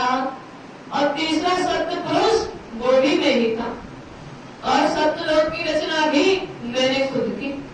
कि इन तीनों में मेरा रूप, और यहाँ से उतरी कला अनूप। इन तीनों में मेरा ही रूप है और यहाँ से ही आगे की रचना का विस्तार हो। कि यहाँ तक निज कर मुझको जानो, पूर्ण रूप मुझे पहचानो। कि यहाँ तक मुझको जान लो, मेरा पूर्ण रूप है, मुझे पहचान लो। आगे स्वामी जी कहते हैं कि 3 लोक से मैं रहूं न्यारा, 4 5 6 में विस्तारा। कि मैं तीनों लोकों से परे हूँ और मेरा विस्तार बहुत बड़ा है। मैं तीनों लोकों में नहीं रहता। कि नहीं गोलोक, नहीं साकेत, इंद्रपुरी, नहीं ब्रह्म समेत। ना तो मैं राम के साकेत लोक में मिलूंगा, ना ही कृष्ण के गौलोक में, ना इंद्रपुरी में। यहाँ कहीं मैं आपको नहीं मिलूंगा। कि 3 लोक व्यापक मैं नाही, और बोध एक मेरी यहाँ राही। कि मैं तीनों लोकों में व्याप्त नहीं हूँ, लेकिन मेरी एक बूंद, मेरा एक अंश जो सभी जगह व्याप्त है, और उसी बूंद का सकल पसारा, वेदता ही कहीं ब्रह्म अपारा। और उसी बूंद का ये सारा पसारा है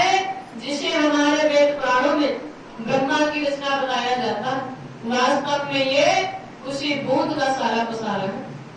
इतना स्वामी जी अपने विषय में बता रहे हैं। फिर जीवात्मा के विषय में कि सुनो सुरत तुम अपना भेद, अब तुम हमें थी सदा अभेद। सुनो सुरत अर्थात सुनो जीवात्मा, तुम अपना रहस्य सुनो। तुम हमें थी सदा अभेद, तुम सदैव मुझ में ही समाई थी, मेरा ही अंश थी। अब काल करी हम सेवा भारी, सेवा वश कछु होए न बिचारी। और काल ने मेरी बहुत सेवा की, इतनी अधिक सेवा की कि उसके द्वारा की हुई सेवा के आगे मेरा कोई बस नहीं चला। और उसने मांगा तुमको हमसे, सौंप दिया हम सेवा वश में। और जीवात्माओं, काल ने तुमको मुझसे मांग लिया, सेवा के वश में आकर मैंने तुम्हें काल को सौंप दिया। और काल लाए तन मन को घेरा, दुख सुख पाया तुम बहु तेरा। और काल तुम्हें यहाँ लेकर के आया, लाने के बाद एक शरीर दे दिया, एक मन के साथ तुम्हें बांध दिया। और यहाँ आने के बाद अनेकों दुख कष्ट पीड़ाएं तुम्हें यहाँ पर सहनी पड़ी। और दुख में देखा तुमको जब ही, दया उठी हम आए तब ही। ये जीवात्माओं, जब मैंने तुम्हें अत्यंत दुख में कष्टों पीड़ाओं को सहते हुए देखा तो मेरे हृदय में दया उठी। और तब जाकर के मैं आया हूँ कि जब अत्यंत दुखों और कष्टों पीड़ाओं को सहते हुए देखा कि इस काल के बनाए हुए लोक में आकर तुम पूरी तरह फंस गई, किसी प्रकार यहाँ से बाहर निकलने का रास्ता तुम्हें नहीं मिल पा रहा, बार बार इसी में जन्म ले रही, इसी में मर रही, नरकों 84 में जाना पड़ रहा, 84 के चक्कर काट रही, नरकों में डाली जा रही, काल के बनाए हुए इस लोक से मुक्त नहीं हो पा रही। तो जब मैंने तुम्हें अत्यंत दुख कष्टों पीड़ाओं को सहते हुए देखा तो मेरे हृदय में दया उठी। और तब जाकर के मैं समर्थ रूप धारण करके आया हूँ। और आए किया हम शब्द उपदेश, शब्द माही तुम करो प्रवेश। और आकर के मैंने तुम्हें शब्द की कमाई का, नाम की कमाई का रास्ता बताया, इसी के माध्यम से प्रवेश करो। कि शब्द शब्द पौड़ी हम राची, और शब्द से पहुंचो सच्ची नगरी। कि शब्द शब्द जोड़कर मैंने सीढ़ियां बनाई, इन्हीं सीढ़ियों को पकड़ो, इन्हीं के माध्यम से सच्ची नगरी अर्थात अपने देश जाने का रास्ता मिलेगा, शब्द की कमाई के माध्यम से। शब्द कैसे काम करता है कि जीवात्मा के शरीर से बाहर निकलने के 9 द्वार, 2 आंख, 2 कान, 2 नाक की सुराख, 1 मुंह, 2 मलमूत्र के द्वार, जहाँ से ये जीवात्मा इस शरीर से बाहर निकल जाती है। तो पहला द्वार गुदा चक्र आता है, जहाँ पर गणेश जी का वास है। ये 4 दल का कमल है, इसमें पृथ्वी तत्व पाया जाता है।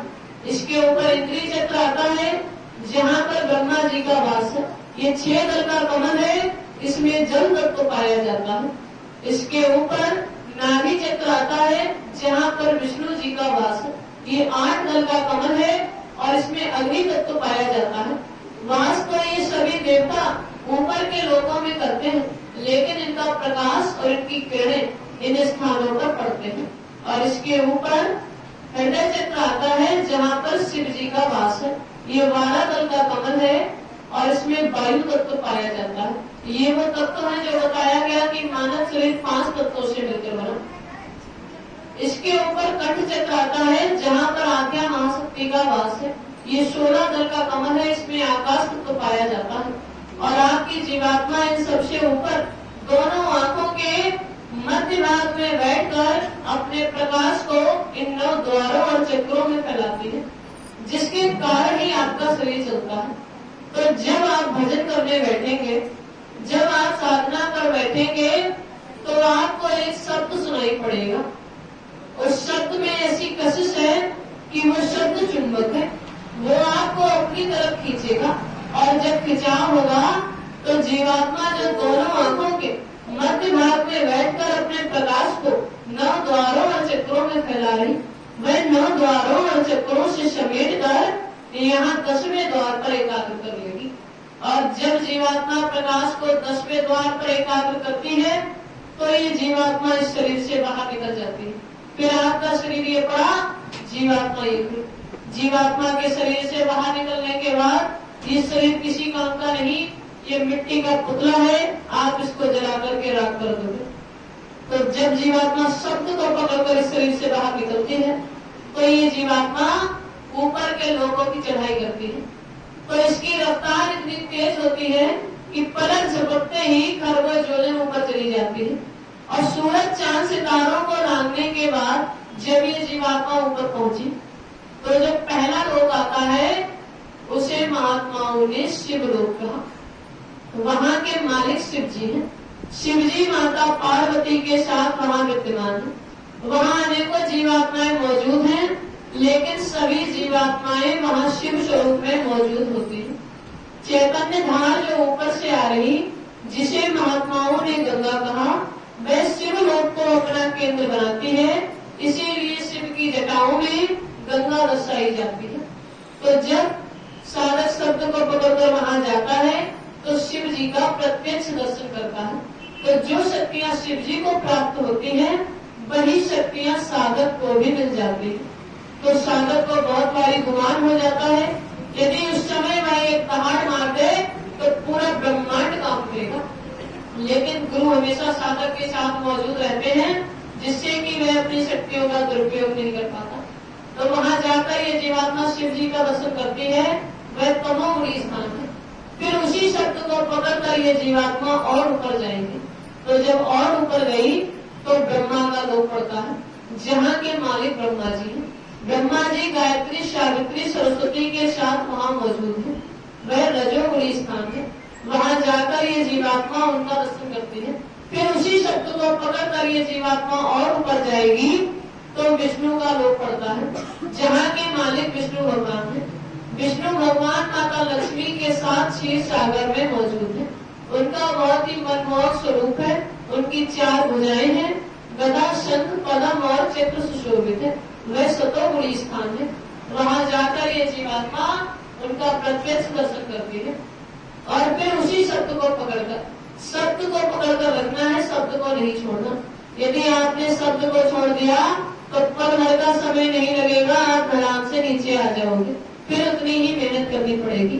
तो शब्द को पकड़कर रखना है। तो फिर उसी शब्द को पकड़कर जब ये जीवात्मा और ऊपर गई तो इन तीनों की माता माँ आद्या महाशक्ति का देश पड़ता है। वहां जाकर ये जीवात्मा उनका दर्शन करती है। फिर उसी शब्द को पकड़कर ये जीवात्मा और ऊपर जाएगी। तो जब और ऊपर पहुंची तब जाकर के पहला मुकाम मंडल, यह यूं कह लो कि पहला देश पड़ता है, जिसे महात्माओं ने शेष दल कबल कहा, जहाँ के मालिक काल भगवान है।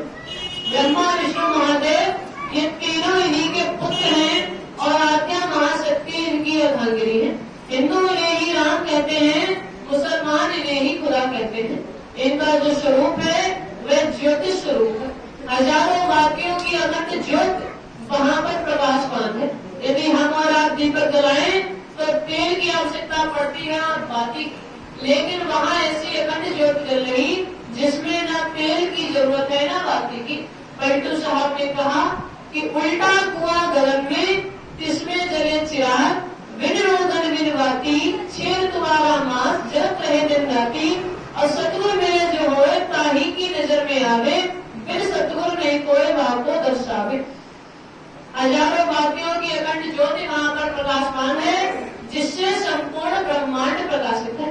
त्रेता में जो भगवान राम आए उनको वहीं से नीचे उतारा गया, इसीलिए उसे अयोध्या नगरी भी कहा जाता है।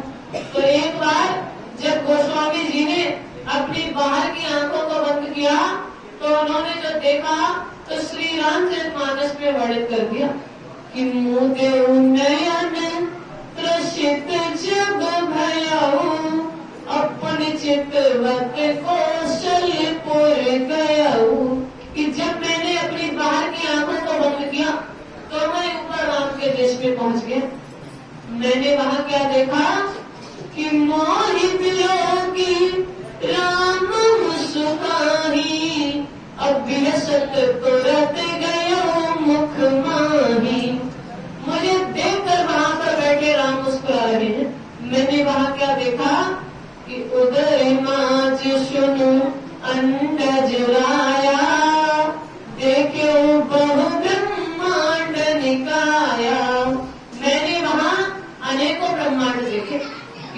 विचित्रता लोक अनेका, रचना विविध एक ते एका। एक से बढ़कर एक रचना मैंने वहां पर देखी। जो आप यहाँ एक सूर्य एक चंद्रमा देख रहे, ऐसे मैंने करोड़ों सूर्य करोड़ों चंद्रमा वहां पर देखे।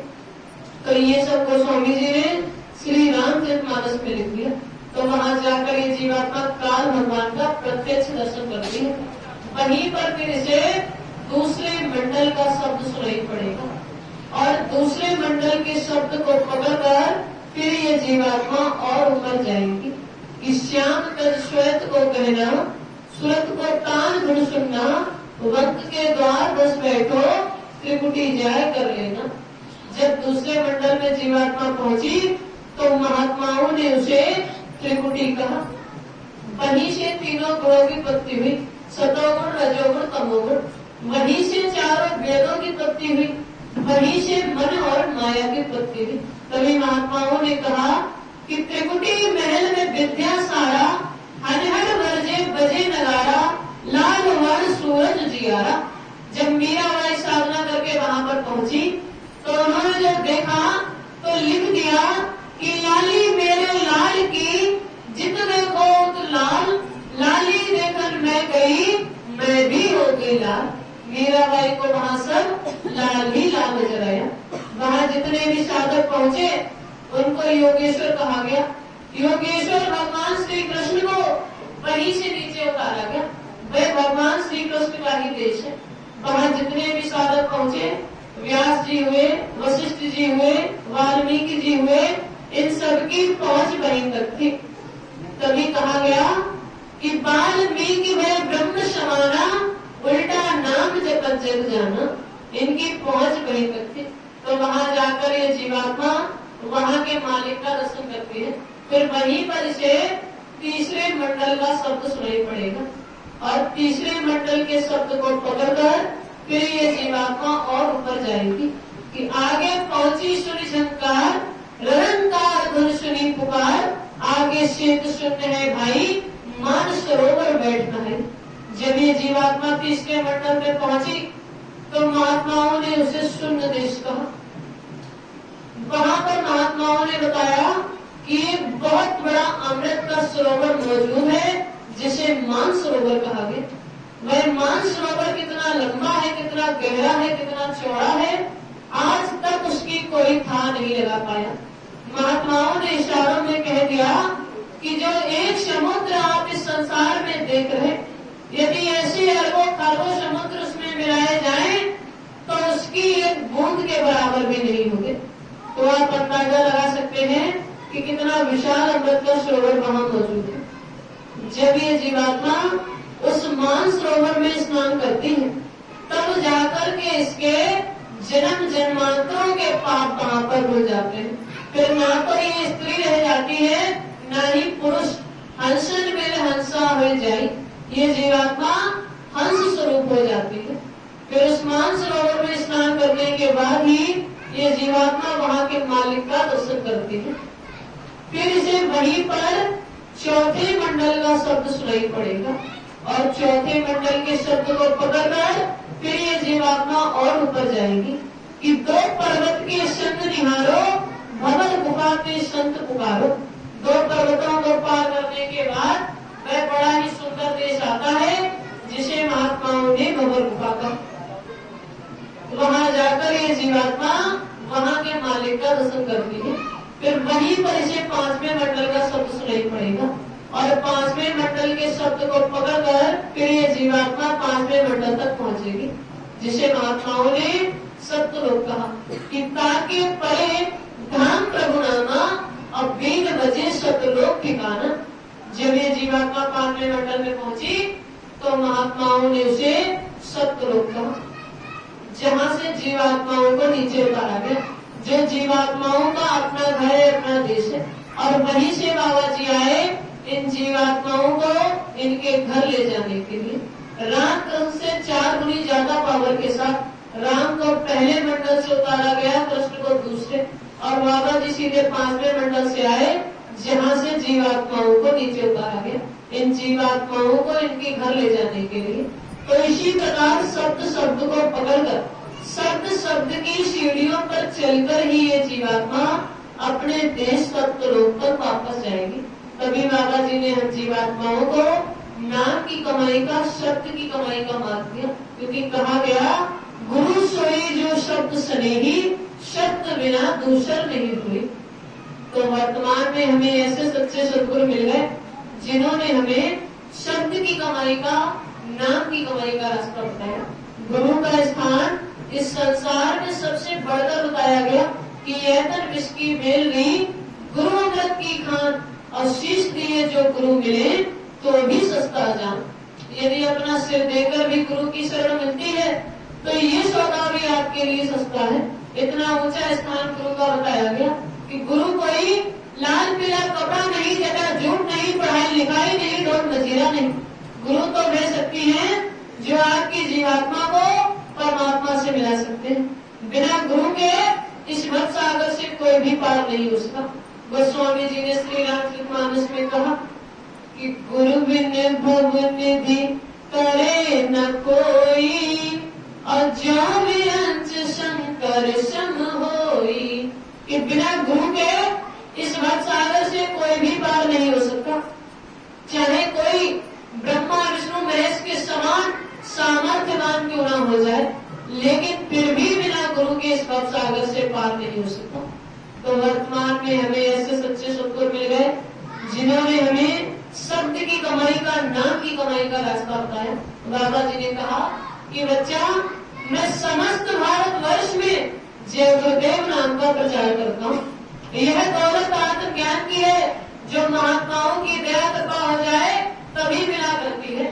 जमीन गंदी रहेगी तो दया देर से काम करेगी। कहा कि मैं तीसरा नेत्र बोलता हूँ, यह दौलत आत्मज्ञान की है।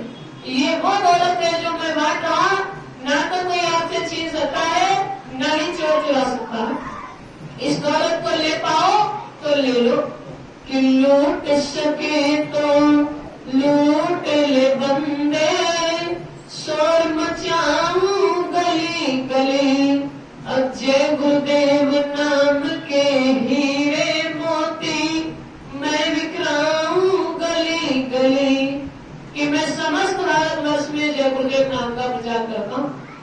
कहा कि जब तुम जय गुरुदेव नाम की मस्ती में चलते चले जाओगे तो तुम्हारे पैर के नीचे यदि कांटा भी आ जाए तो मैं वहां भी अपना हाथ लगा दूंगा।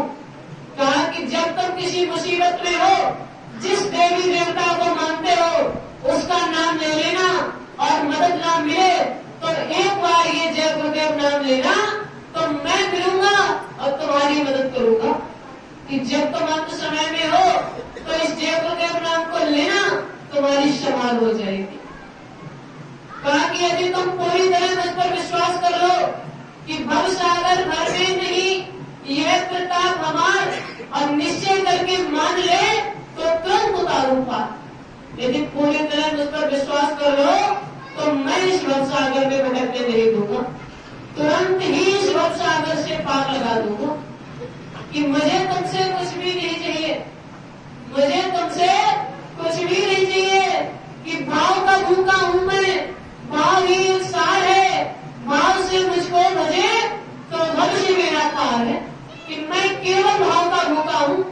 यदि सच्चे भाव के साथ मेरे पास आओगे तो मैं इस भव सागर से मेरा पार लगा दूंगा। मैं समस्त भारतवर्ष में जय गुरुदेव नाम का प्रचार करता हूँ। क्योंकि ये हमारा सौभाग्य है कि वर्तमान में हमें ऐसे सच्चे सदगुरु मिले। बाबा जी कहीं नहीं गए, आपके हमारे बीच में ही मौजूद है, और समय आने पर सबके सामने आएंगे कि बाबा जी हैं तन से जीवित।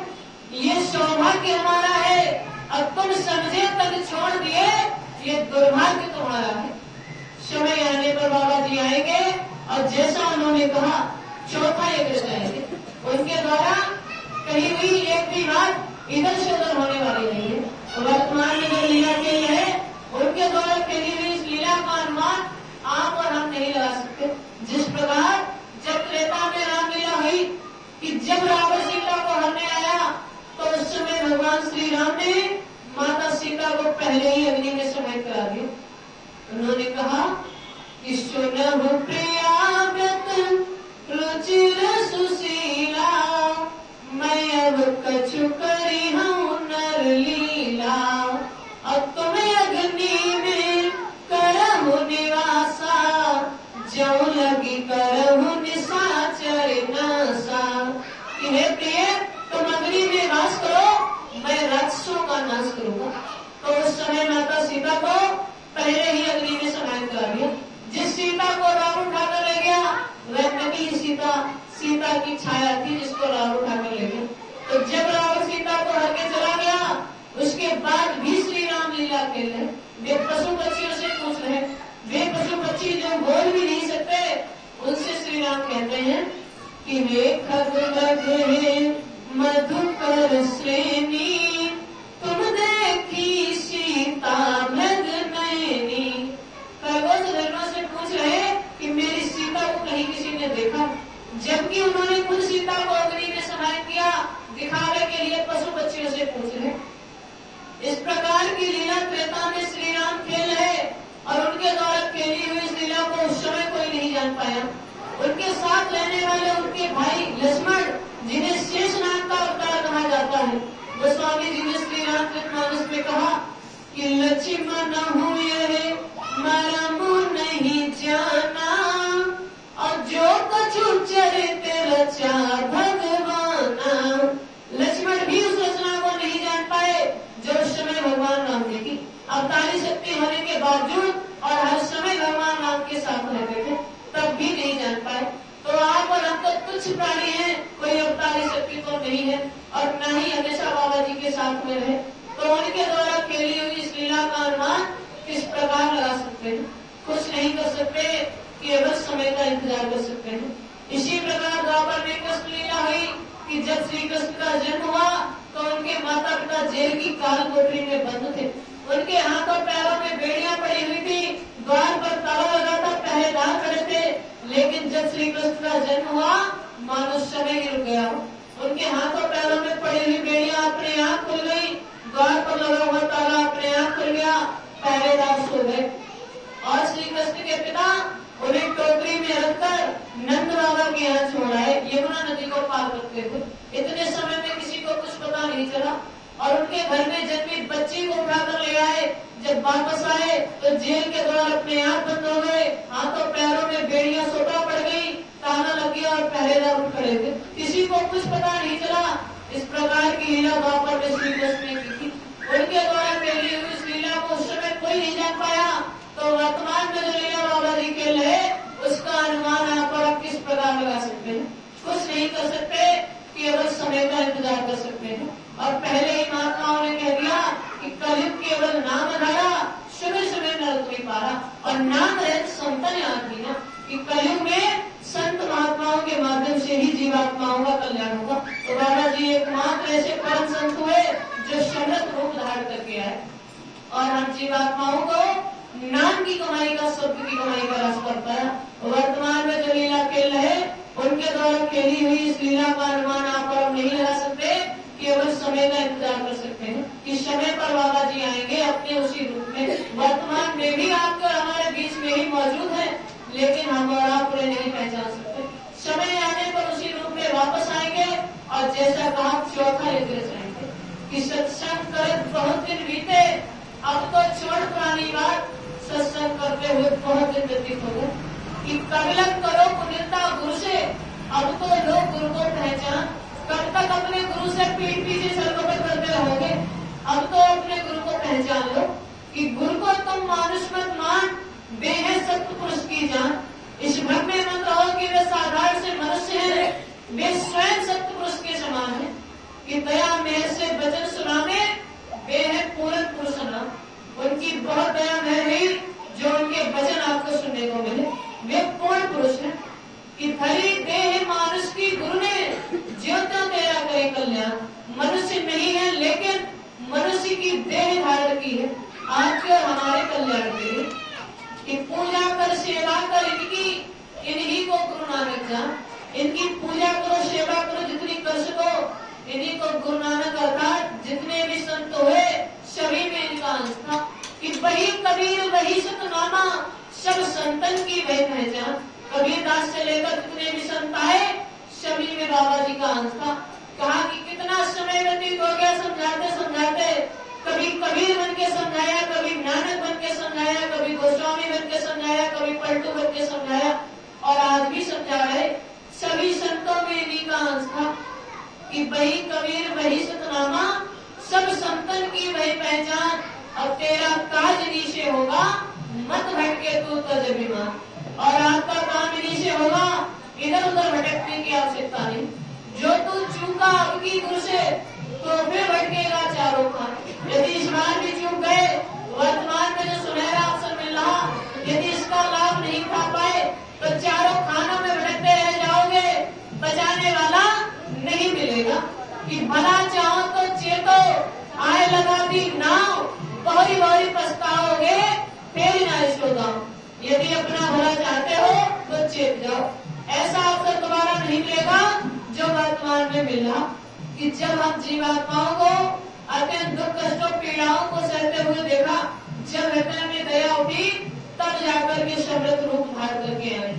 तो अभी भी समय है कि आप इस नाम की शरण में आ जाएं, इस नाम को अपना लें, क्योंकि ये समय का नाम है। समय के नाम के आगे किसी की नहीं चलती। त्रेता में समय का नाम श्री राम था, तो रावण इतना बड़ा ज्ञानी, इतने बलशाली होता उसके पास, तो उसको ऐसा लगा कि वो समय के नाम से जीत जाएगा। लेकिन क्या हुआ कि 1 लाख पुत्र 1.25 लाख नाती, अवतारा बड़ घर दिया न बाती। इतना बड़ा साम्राज्य होने के बावजूद भी उस रावण के यहाँ कोई नहीं बचा। एकमात्र विभीषण बचे थे जो पहले ही श्री राम की शरण में चले गए थे। उसी प्रकार ये समय का नाम है, वही बचेगा जो इस नाम की शरण में आ जाएगा। इस नाम को तो अपनाना ही पड़ेगा। यदि आप अपनी इच्छा से अपनाएं तो ज्यादा बेहतर है, अन्यथा कुदरत का ऐसा कहर बरसेगा कि मजबूरन इस नाम को अपनाना पड़ेगा।